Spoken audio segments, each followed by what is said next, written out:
We are very fortunate indeed to have Linda Blade. Linda Blade is a former national champion of Canada in track and field heptathlon with a PhD in kinesiology.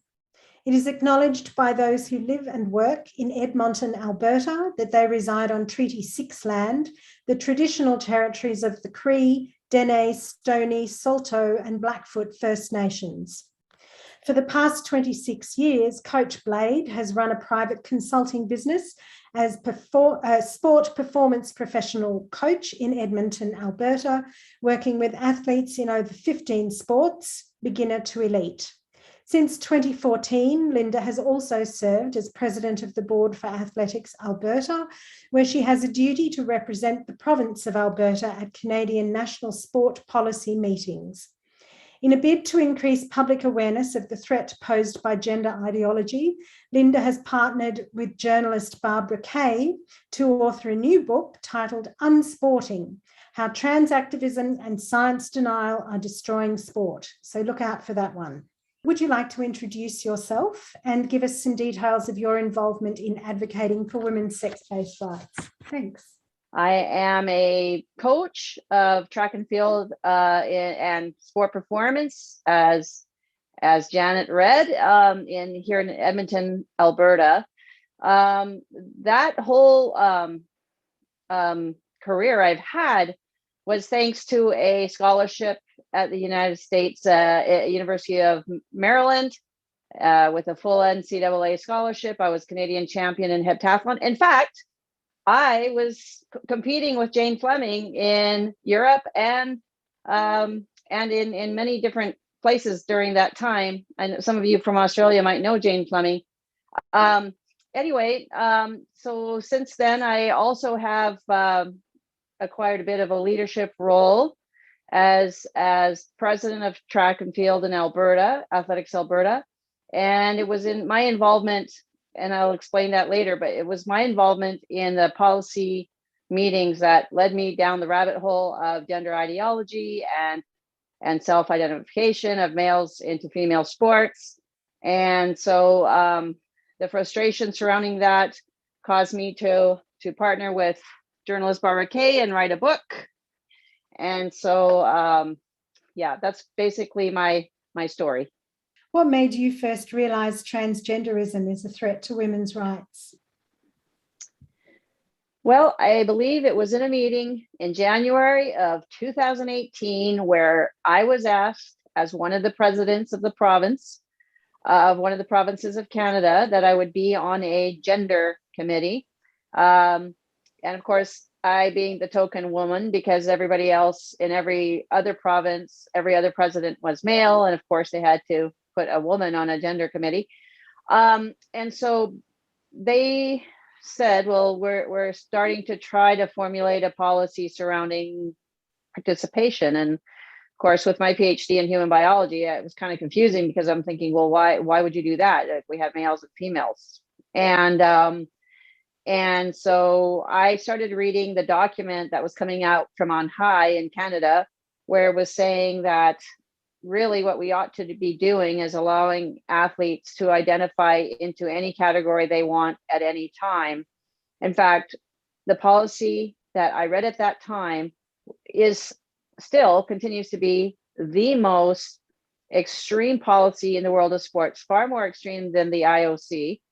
This policy in Canada would say that if we accepted it, that a male body or a man could actually just compete in one sport as a male, let's say volleyball one season, and the very next season could just say, I feel like I'm a woman this season, I'm going to jump with women's high jump or something. And it doesn't even have to be season by season. It could be day by day. It could be week by week. They can go in and out of the category anytime they want. I just couldn't believe it, because anybody involved in sport knows that there's a huge difference between males and females. I mean, you just look at the world records, and all my colleagues sitting at the table know this. They knew that. And I looked around the table and I said, well, this is crazy. Are you kidding me? And expecting them to smile and wink and say, yeah, you're right. That's not what happened. they all went silent and they looked at their hands, they put their heads down, basically shrugged and said, well, what are we going to do? As if somehow they were helpless. And these are the leaders. These are our leaders. These are the people who formulate our policies.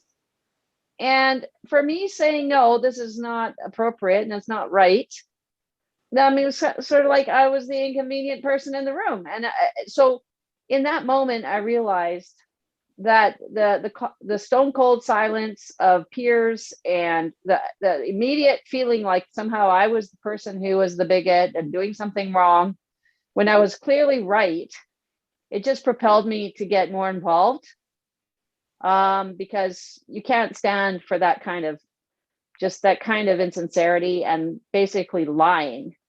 It's a lie. So I'm not going to stop. Would you like to tell us a little more about your area of activity, where you're focusing your efforts to resist gender identity ideology and where that's taking you? Yeah, so I've been quite active. One of the first things I did, as I mentioned, that the awakening was in January of 2018, and by the spring of that year, so in Canadian spring, which would have been March and April, we had our annual general meeting, and where I had to, every 2 years I have to be reelected as president of track and field here in this province. So when I stood for my 5-minute speech on my candidacy to renew my presidency as leadership of the association, which represents about 3,500 people, there was about like maybe 50, maybe 75 people in the room, something like that. And I chose at that moment to say, this is a policy, this gender identity stuff is coming down the line. I explained it to the room, and I just spent that entire time talking about what that means for sport and women and girls. And I said, if you elect me as president for another term, you please know that this is what I'm going to be saying, that we need to compete on the basis of biology to protect sport. If you don't want me, your president, to be saying that, don't vote for me. And I was, reelected. 96% of people, a few abstained, but most of my members agreed with my position. And from then I was interviewed by Megan Murphy. I just started talking more because I felt like I did have a mandate. I was honest about it. And I believe I'm probably the first person in the world who actually campaigned as a sport leader on this issue and got the mandate to talk about it. And so right away, I made the policy. One of the priorities was to instantiate a policy that fall that said that when you sign up for track and field at our level, at the provincial level for Athletics Alberta, you do sign up. There's a box for male or female. And then in our code of ethics, it says athletes are not to misrepresent themselves. If you misrepresent yourself, whether by age or you're competing for a different club, in whatever way you're misrepresenting yourself, that's a violation of the code of ethics, and that will be dealt with. And so we just went down systematically so that we would protect the categories. Now, having said that, I put that policy, the board and I, we put that policy in place in 2019 in the fall. Only this year is the national governing body. Now it's coming to a head where they really need to make a policy decision about it. And they're trying to tell me that this is illegal in Canada, what we're doing at the provincial level. And I'm standing my ground because it's not, because our Canadian Charter of Rights and Freedoms does guarantee safety and biological sex and no discrimination on the basis of biological sex. So I feel like we need to stand our ground, and the meeting's coming up in December where it's probably going to really come to a confrontation about this. And then internationally, as Ro and Kath know, I'm at the ground level, and then at the international level, we are trying to bring together consortium on sex-based sport, where we found out that after Laurel Hubbard, there was nobody representing women really at the table for negotiation. I mean, And we were worried that some group like the IOC might reach out to some group of women and say they consulted with women, but they didn't include our argument in there. So we're very concerned, and we just need the support of all the different women groups around the world to say, yes, this group of people, 3 of us, and there's a few more, do represent the women's point of view. And so I was just in France, and we're trying to put together a coalition so that we have a very strong representation when it comes to this issue of gender self-ID in sport globally. And once we have sort of something figured out there, so we have the top and the bottom, then nationally, then I think we'll start to formulate sort of an association for Safe Sport Canada to provide an alternative for the athletes and coaches to go to fight at the national level. So international, national, and local. I've done the bottom, I'm trying at the top, and then the sandwich in between once we get everything figured out. Can you tell us a little about the opposition you faced and how this has impacted on you? Yeah, I mean, for me, the main opposition continues to be at the meeting rooms, behind the closed doors, where they want everybody to have a consensus and nobody's supposed to argue. And you get that, cold shoulder from people during the coffee breaks.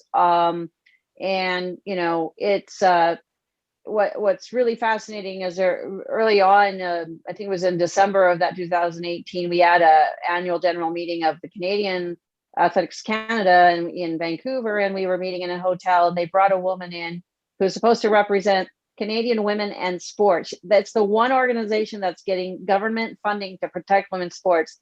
And this was the woman that they brought in to be the prophet for the inclusion doctrine. And this woman stood at the front of the room and lectured a bunch of us, coaches and administrators in track and field, that it's no big deal if men have a 12% advantage over women, and we should all be inclusive and accepting. And I started asking questions, just saying, have you seen, how do you reconcile the world record differences? Right away, they bundled her out of the room because what she was saying was so ridiculous. And she showed the genderbread person, and oh my goodness, it was just the most insulting thing I've ever experienced in a meeting nationally. And yet everybody was protecting her, trying to get her out of the room so I couldn't ask any more questions. And then nobody would, it's like one of those social things where everybody's really uncomfortable and they don't want to talk to you at a coffee break. And yet that evening when we went out for dinner at a really fancy restaurant, and people would sneak up to me at my table and say, I really agree with you, but I can't say anything. And it's just so ridiculous. If I say anything, I'd lose my job. And this is the report that Catherine was talking about. You probably can't see it, but anyway, it's the UK Sport Equality Group, the sport councils. And I will point out that in this document, there is a section on the bullying that happens to people in these sports organizations who try to say anything. And I'll just read a couple sentences if you don't mind. It said, when they interviewed over 180 people who work in sport bureaucracies around the UK, and it says the overwhelming majority of people who consider fairness and safety could not be achieved with transgender inclusion into female sports did not feel confident to voice these opinions. Some said that they had been threatened with sanction or disciplinary action if they spoke out. Many of the interviewees who held positions with sporting agencies said their personal opinions were in direct conflict with that of their employer or agency's stated position. Many felt they had no option but to remain silent in order to keep their job. This was a frequently voiced frustration, which regularly reduced the interviewees to tears or hostility. This is the environment. It's so toxic. This is the environment that all of us in sport leadership are dealing with. These people are absolute bullies, and at every level. And it's not just grassroots level bullying, it's international level bullying. Do you realize that the person who's in charge of the International Olympic Committee Medical Commission actually has a family member who's non-binary, who who is non-binary. So presumably the pressure on that person to make policies that are fair on the basis of biological sex makes them feel uncomfortable. They have complete conflict of interest.